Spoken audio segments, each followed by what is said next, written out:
5 tahun bisnis batu bara ilegal di Muara Enim.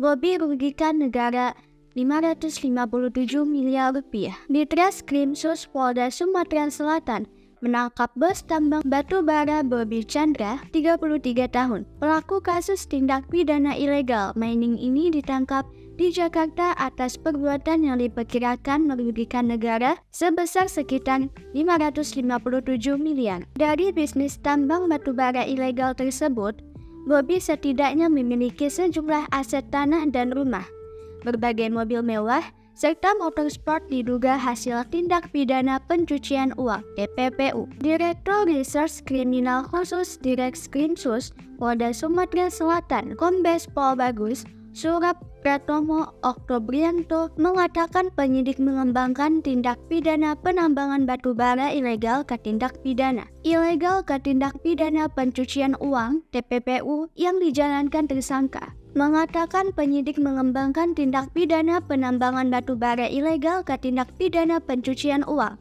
yang dijalankan tersangka Bobi di Kecamatan Tanjung Agung, Kabupaten Muara Enim.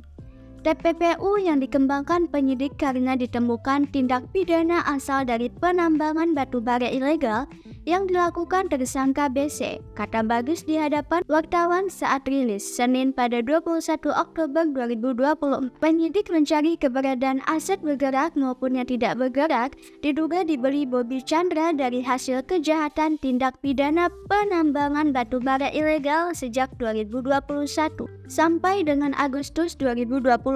Hasilnya penyidik telah mengamankan aset bergerak dan tidak bergerak berupa 3 unit tanah dan bangunan di wilayah Muara Enim dan 1 di Palembang, serta 5 mobil mewah dan motor sport dengan total 13 miliar rupiah. Ungkap Bagus didampingi Kabid Humas Polda Sumatera Selatan, Kombes Pol Sunanto. Bagus juga mengungkapkan pengembangan tindak pidana penambangan batu bara ilegal di Muara Enim tidak lepas dari kerjasama dengan stakeholder terkait di antara Pusat Pelaporan Analisis dan Transaksi Keuangan (PPATK). Tersangka BC kami tangkap di salah satu apartemen di Jakarta pasca operasi Satgas Pertambangan Ilegal Satgas Pertambangan Ilegal PT 2024 yang kami laksanakan pada pertengahan Agustus lalu. Tersangka saat ini sudah ditahan di Polda Sumatera Selatan, jelasnya. Tersangka dijerat dengan Pasal 3, Pasal 4 Undang-Undang Nomor 8 Tahun 2010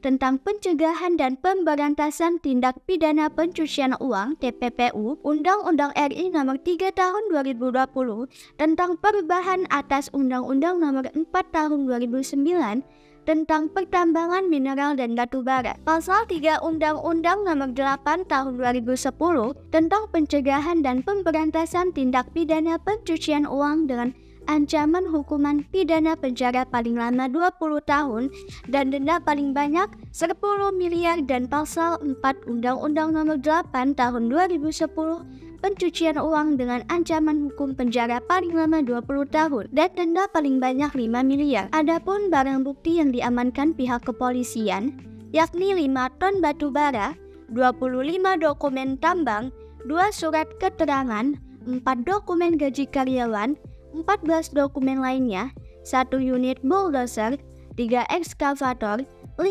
handphone, 1 PC, 1 DVR record, 1 generator, 2 kartu ATM, 2 pompa air, 1 alat fingerprint, 12 set seragam PT Bobi Jaya Perkasa, 2 cap stempel, 1 akun Facebook atas nama Sandri Gamini, serta 4 dump truck merek Hall berwarna putih.